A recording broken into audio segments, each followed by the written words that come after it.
So you have done this practice with me before, but what we're going to do, I'm just going to recap what we're working with and why we use Kundalini, just for people who are coming to this and rewatching it for the first time.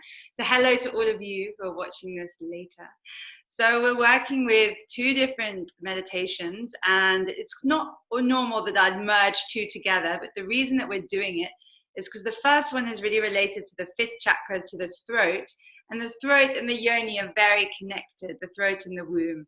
So in a way, when we open this vocal energy, an element of speaking our truth and all that's been repressed, the dog's down as well, we then enable we then enable it in a way more graceful and connected opening of the womb, like the two support. And what I found from doing this throat chakra meditation is actually so much attention has been stored here. And since I've started to do it, like I've been able to speak and say things that I would have found a bit more of a problem with saying before. So I found like I've had conversations that I haven't had for like 17 years. And I'm like, oh, that was a bit easier. So, and also, as we discussed in the workshop, Sudarshan Chakra Kriya is really it's called the most powerful meditation in the Kundalini tradition, and all of yoga actually, because it clears total darkness. And so by doing the first one, it's like we open up and set the stage for this other one. And we're going to start by doing 11 minutes of the vocal, the fifth chakra, and 3 minutes of Sudarshan. And then it's up to you how you balance it, really. I'm going to do like 11 minutes and 3 minutes, and then in 5 days I'm going to do 5 and 5, or 5 and 6.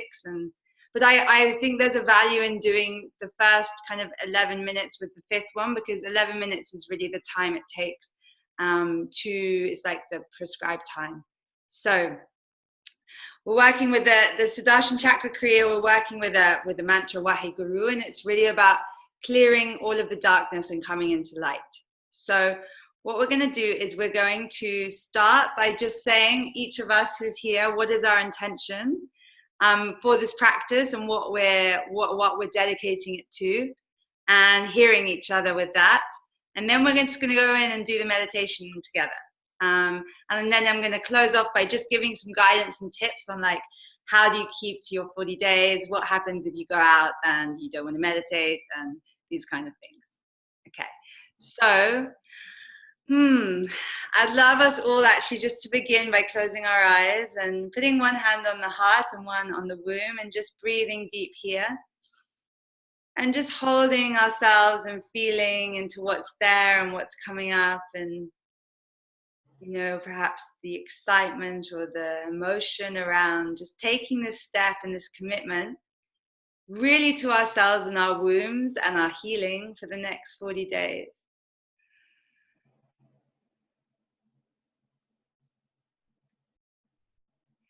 And just taking a few really long, deep breaths and really feeling the connection between the throat, perhaps moving your hand to your throat and breathing there. Feeling what's there and moving a hand down to the heart. Breathing and feeling what's there. And then moving a hand or both hands down to your belly, down to your womb, and feeling what's there. And just feeling the energy connection between these three centers, these three chakras. And this is where, you know, naturally women are based in their second and fourth and actually sixth chakra with the intuition.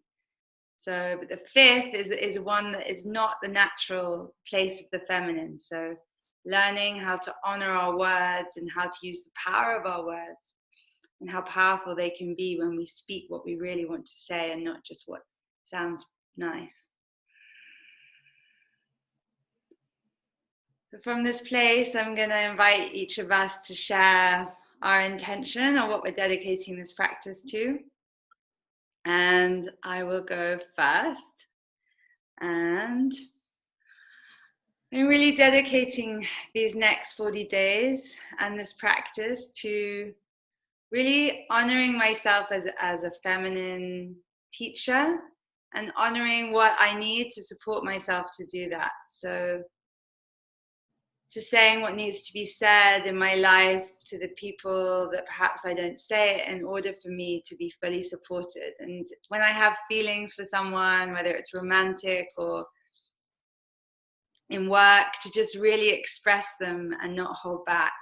Yeah, I think that this is my intention, to not hold back both on what I speak and in my desire and my connection to my sexuality and creativity, and to just let both, to honor and trust both in their full power and freedom.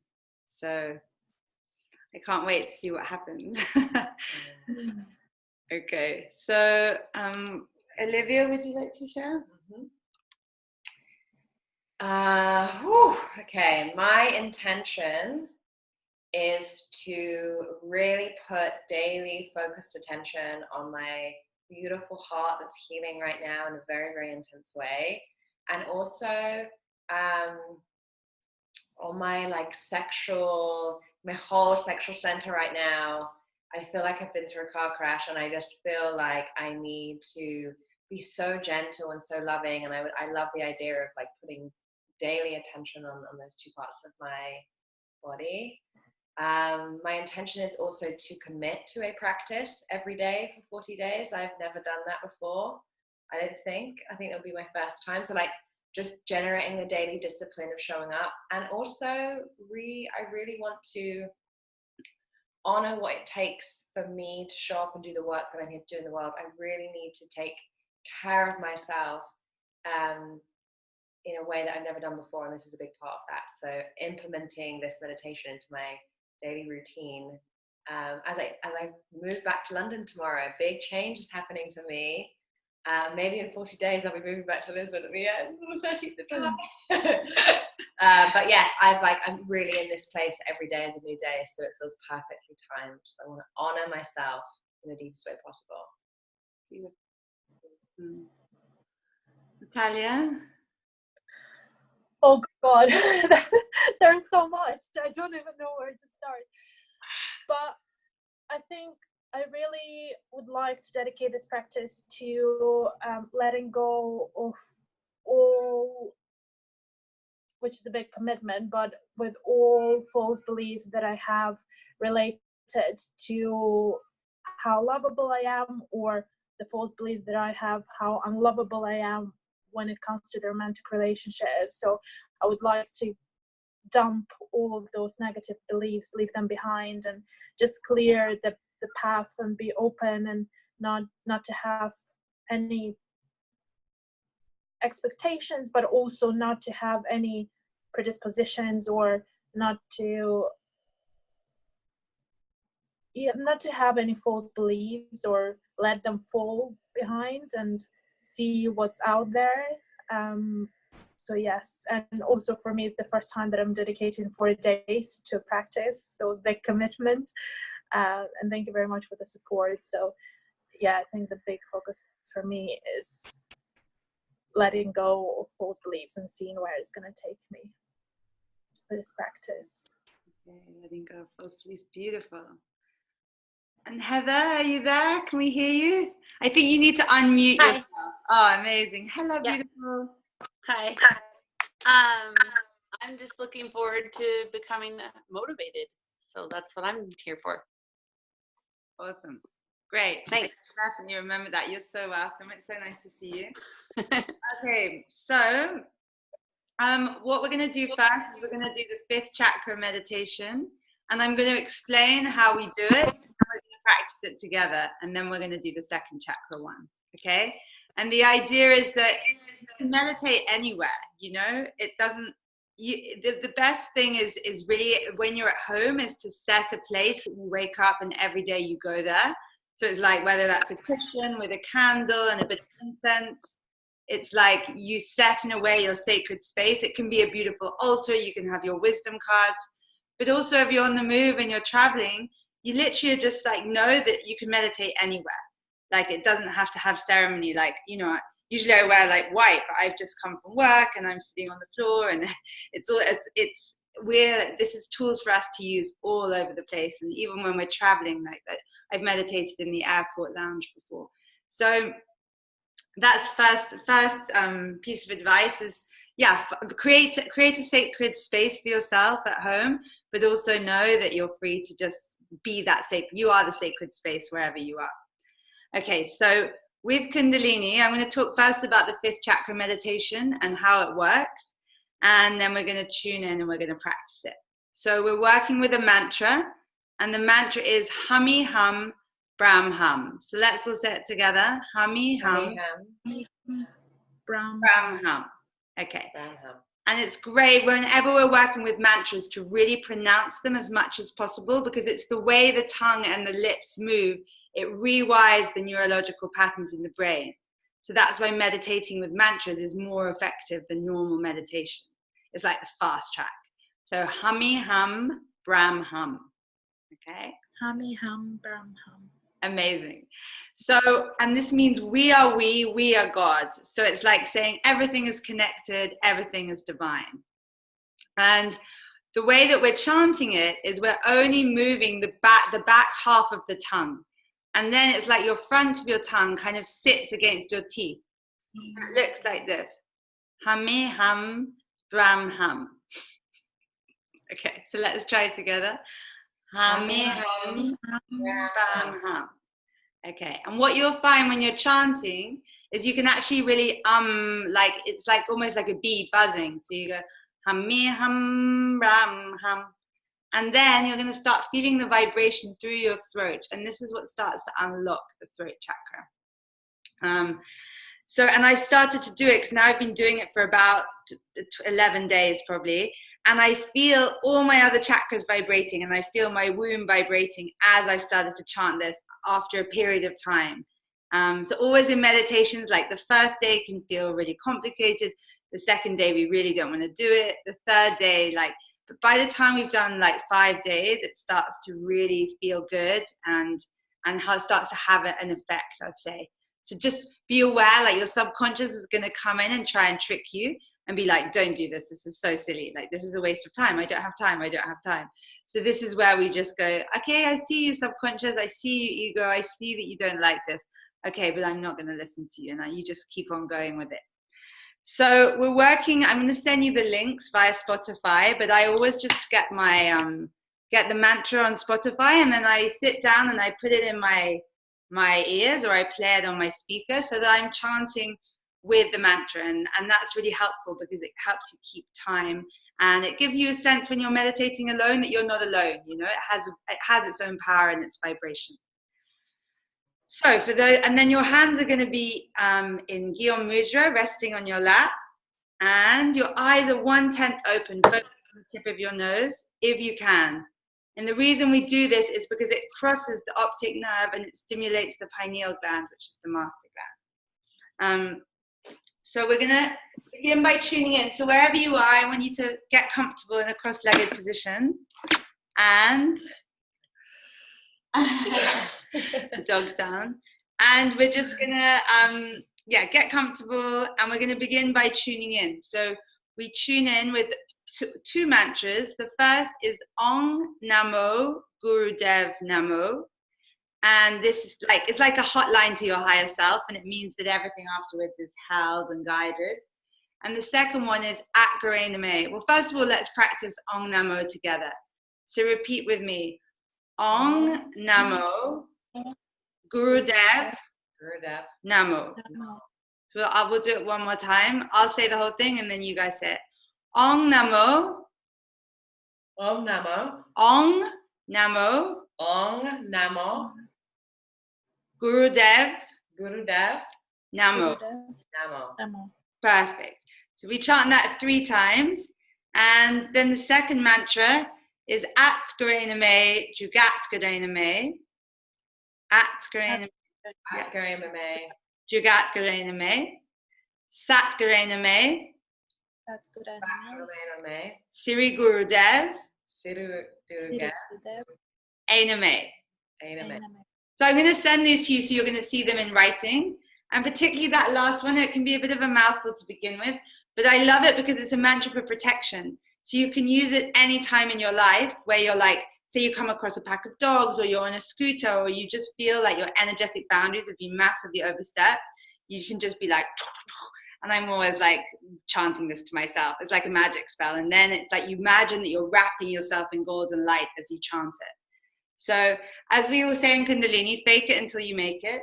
And also just when we're doing it this time, just if you don't know it initially, just listen and then hum it, and then you can just chant it and whatever comes.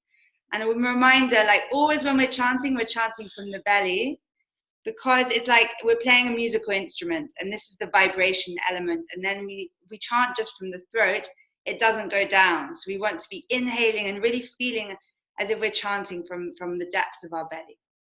Okay, so we're going to bring the hands together, rubbing the left and right palm to activate the masculine and feminine hemispheres of the brain. Bringing the hands to touch against the heart center. And then we're going to inhale and fully exhale. Inhale and fully exhale. And then inhale to begin.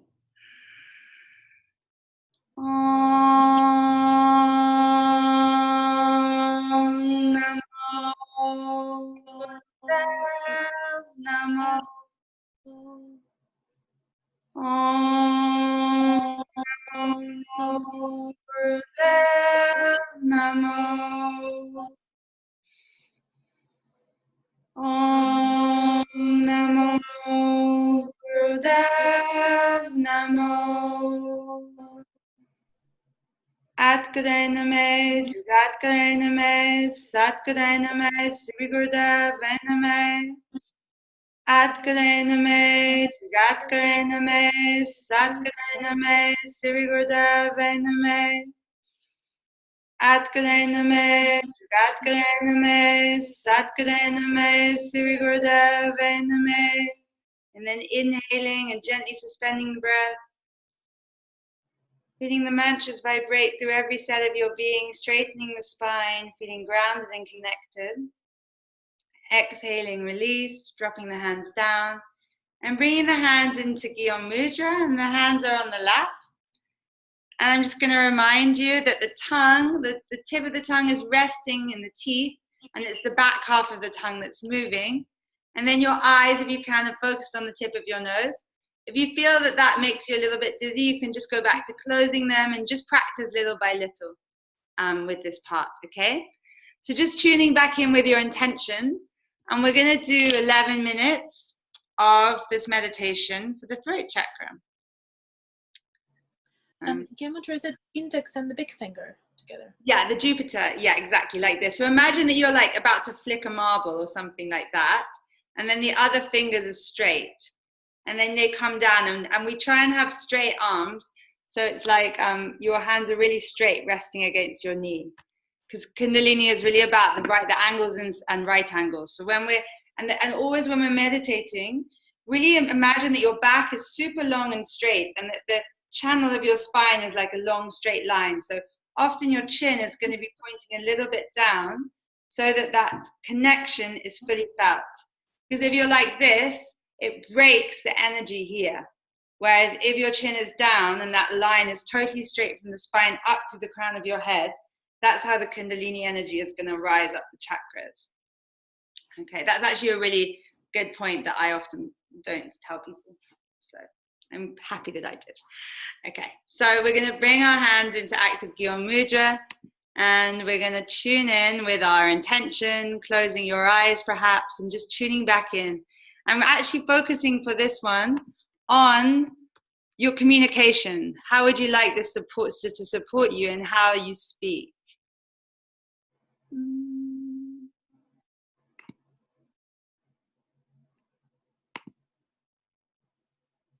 What do you want to say? Okay, so the music's going to begin, and through part of it, you're going to notice that there are breaks as well. So you're just, in the breaks, just breathe and then come back in with the mantra. So in position, we're going to begin together.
then breathe vibration.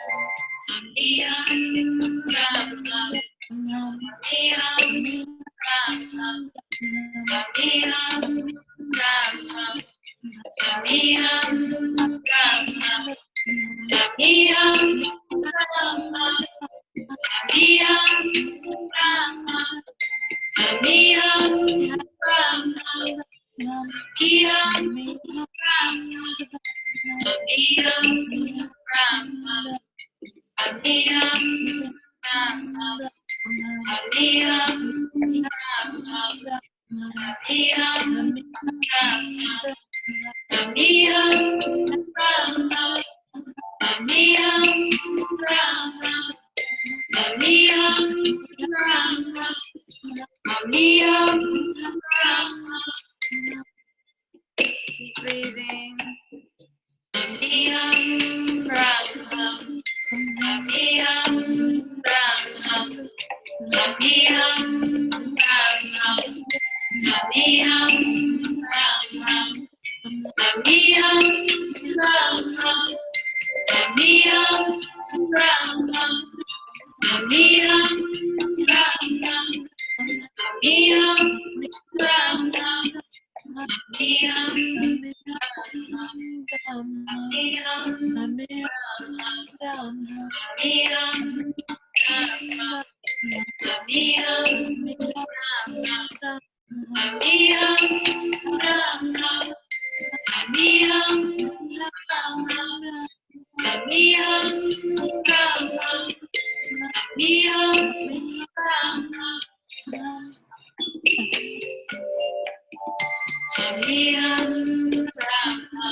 Just breathing now.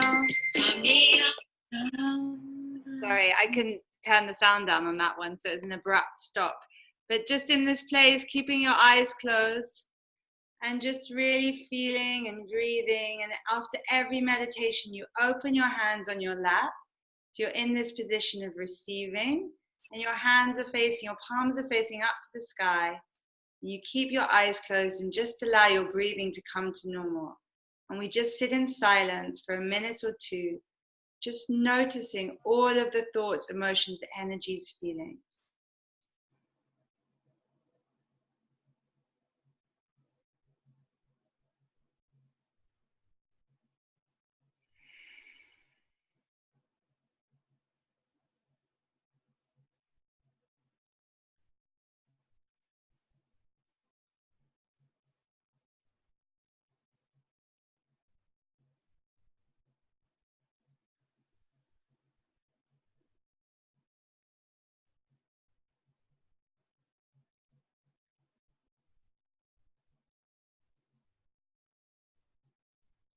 Noticing how your throat feels, noticing the energy that's there, observing as well what you felt in the meditation.